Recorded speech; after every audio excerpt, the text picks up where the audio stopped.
What's going on? It's just bringing the news like I do. Episode 2 of Xbox One versus the PS4. We're going to be covering modded PS4 controllers today.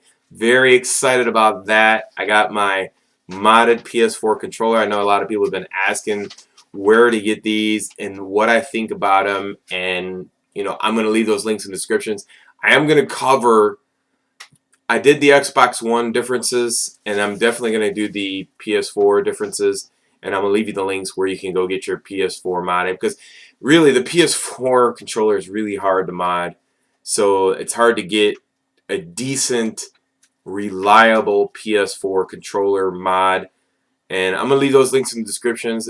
This might change through the year. I have a couple sources, but this one is the very first one that I got, so I'm going to cover this later on, but I'm going to get right into it. And that is, I've been playing the PS4 extensively since the last video, nonstop. Here's what I want to say about the PS4 and my feelings about Sony and the PlayStation 4 and how I feel about the whole situation.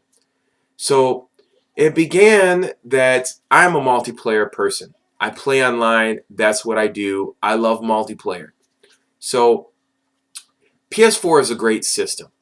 It has a great interface, without a doubt. Pre-patch to March 11th, which is only about 8 days away, I believe, for the Xbox One. It is the best interface without question. They deliver all the games to you for free if you're a Plus member, which I love. I love all the new games. I love being exposed to new stuff. It's important to me as a gamer. It opened me up to a lot of things that I was missing. In the same note, it opened me up to some of the difficulties and frustrations that I was feeling on the PS4. And the most important thing that I want to talk about is when I'm playing multiplayer. And I know this is somewhat a median where the developer and the platform are not meshing together. And the best way I could describe this is I thought it was an isolated incident. When I'm playing multiplayer on the Xbox One, I have no lag. And I'm talking about Call of Duty Ghost. Use that as the #1 example, and then I'll move on to other ones. But Call of Duty Ghost on the Xbox One runs flawlessly. And I understand that the PS4 version of Call of Duty, it seems to me, and I don't have the evidence of this, I don't have capturing device. If you would leave the links in the description below, I would love to see somebody give me links or tell me about where I can see frames per second while I'm playing the game.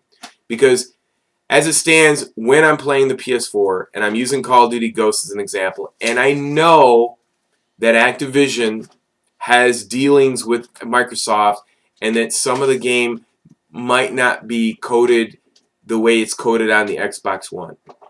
And I don't want to use the excuse that the PS3 was a whole different machine. It was hard to make games for, but that's not the case now. PS4 and Xbox should be easy to make games for. So I can't see that as an excuse anymore. So when I'm playing the game, this is what happens. If you don't know what it is, you could look it up. Frame degradation. Okay, so when you're playing Call of Duty Ghosts, and I'm using Call of Duty Ghosts as an example, and I know people in the comments are going to say, well, Activision just makes a terrible version for the PlayStation. They always screw the Sony Nation out of the game. But I'm going to get into that because it goes further than that. And that's what I thought as well. So I wanted to give you guys a legit story on all of this. So anyways, you're playing Call of Duty Ghosts on the PlayStation. I'm playing Call of Duty Ghosts, and I've noticed frame degradation. If you don't know what frame degradation is, it's basically when a character's moving and it comes upon, let's say you're on the map Fog, and it comes up around a corner. Let's say you're coming around a curvature or a log, anything that has curvature on it. in a 360 type movement, and it has curvature of, the surfaces have curvature to them. What happens is that either PSN cannot handle the 1080p 60 frames per second that is the rendering of the map that you're playing in real time, and therefore you get frame degradation. And what happens is, if you come around one of these curvature type structures that are in 1080p, your character will start doing this,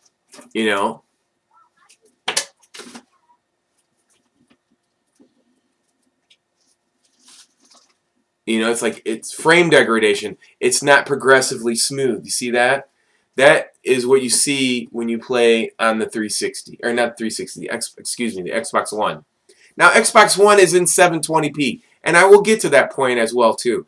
But what happens is you get frame degradation. So if you're playing a precise shooter, a first-person shooter, for example, and you have frame degradation, and then you couple that with the fact that, you don't have the same type of service that you have on the Xbox One, which we're going to talk about the cloud service. And you couple that in with frame degradation and lag, and you get ready to shoot somebody. So your character's moving like this, and you're trying to shoot somebody. It's not going to happen. So your whole experience of playing that game is ruined. So you're dealing with frame degradation, lag compensation, PSN not being able to render 1080p 60 frames per second in real time in multiplayer gameplay. Then what is the point? What is the point of playing first-person shooters on the PlayStation Network? That's my question. Now, I thought this was an isolated incident. I thought because Activision cut corners. I thought Activision was cutting corners. I thought it was because of the Sony. But then I came to the realization that I started playing Blacklight Retribution. Same thing. It was lag.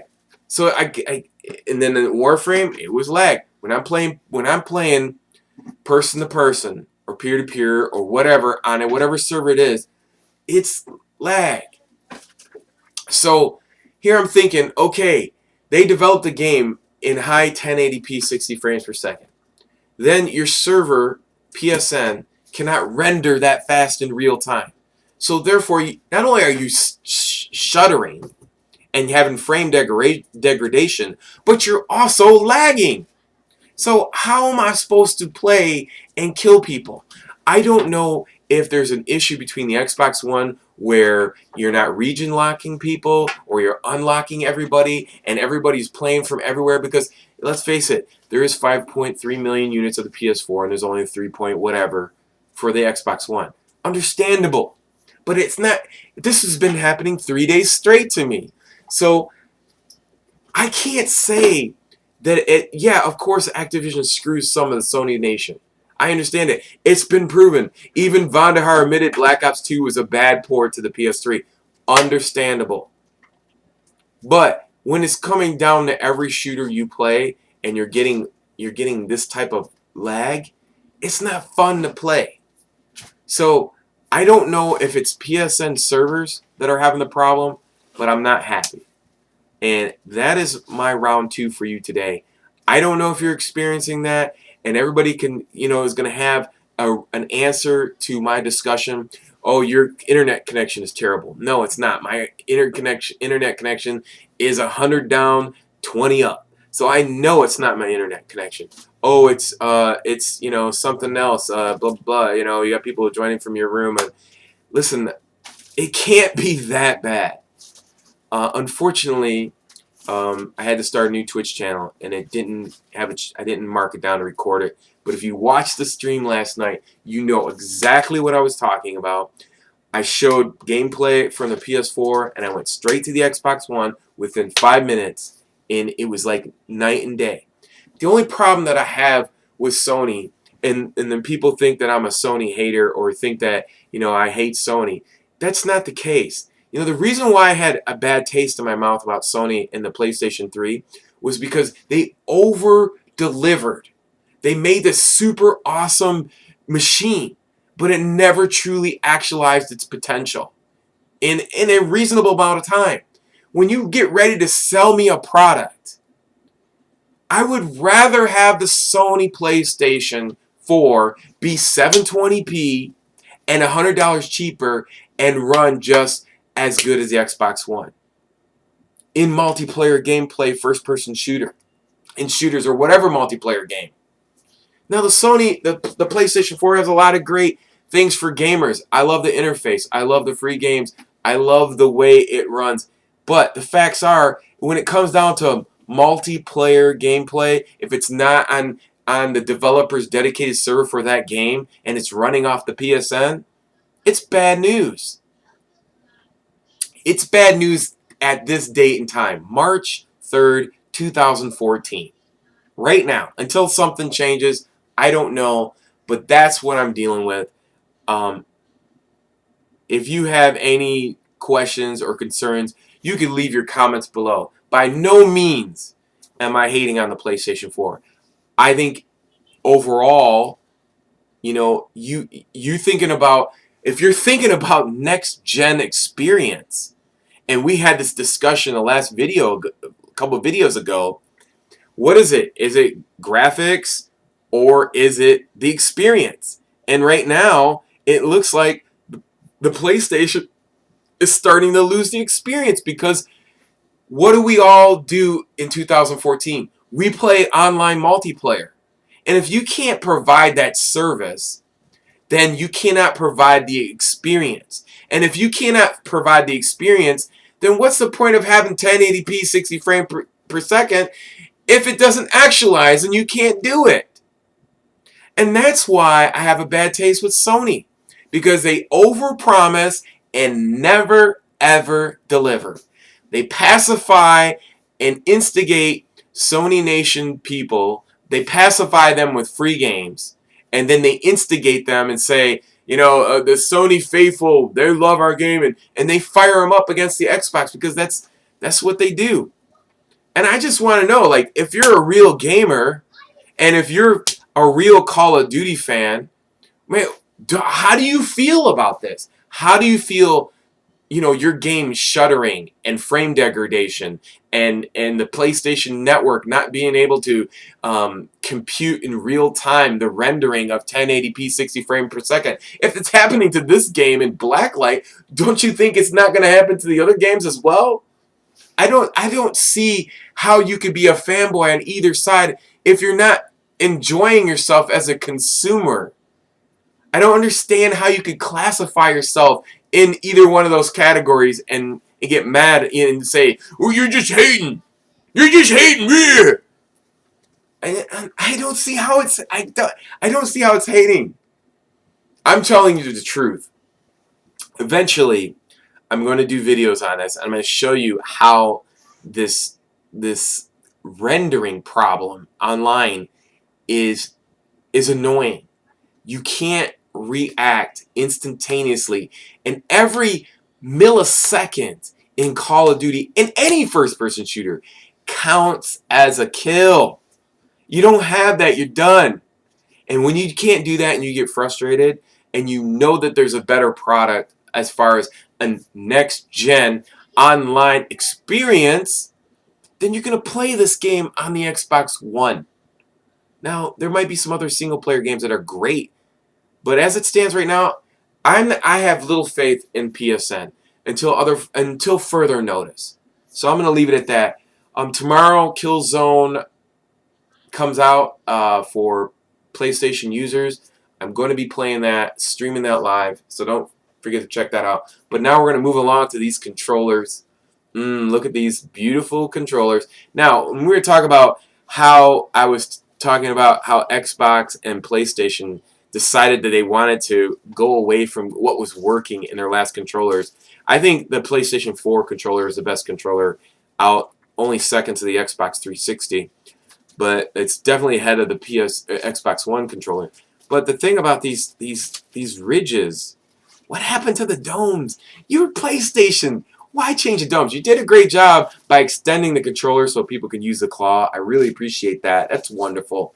But the problem is that if you want perfect aim, you have to ride your thumb on the edge. And riding your thumb on the edge is a very dangerous proposition. Now, also, if you look at this controller, look how small, look at the height on these analog sticks. You're not doing nothing. You're not flip-flopping circle moves. You're not putting the whoop. You're not putting the whoop. You're not putting the whoop Barry Sanders on somebody. It's not going to happen.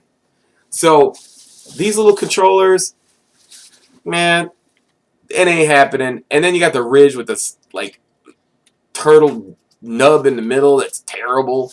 It's these analog sticks are just as bad. The only thing these analog sticks have over the Xbox One is they're not like this hard, rigid steel that rips through your finger. Thank God for that, right? So, anyways, my boys at Battle Beaver, I'm gonna leave his link in the description below. Look at this. That is incredible. Look at the height on those sticks. That is amazing. Now, if you look at what we talked about, look at the contour of your thumb. It's a half circle. It's like having sex with a joystick. It's incredible. Look at that. You know what I'm saying?